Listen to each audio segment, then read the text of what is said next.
So hi everyone, here we are again with our HR training course. So in this video I'll show you how would you do Boolean search in LinkedIn. So without wasting time, let's get started on today's video. So firstly you have to open your browser and you have to come in LinkedIn.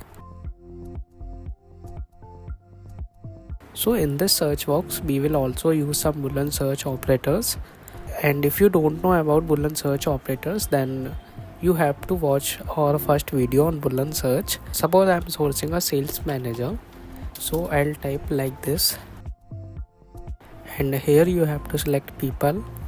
So here are the sales manager candidates, but what if we need sales manager and business development executive both? Then you have to use quotation in the first of your word and the last of your word, and you have to use operator which is and. Now you have to press enter.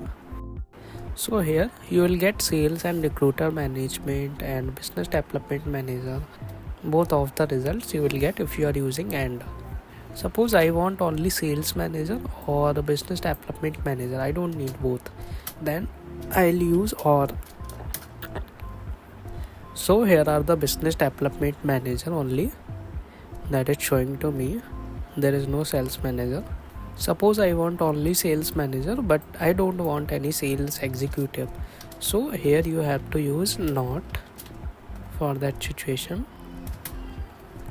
and here you have to type sales executive cause I'm hiring only sales manager, not sales executive. So here you will get only sales managers, it will not show you sales executive. So these are the operators that we use in Boolean search. So like this you can search candidates in LinkedIn. So I hope you would have understood how to do Boolean search in LinkedIn. If you still have any queries, any questions or any doubts, then you can reach out to our phone number. Also you can check out our website, and also you can go for our email ID. For now, thank you for listening.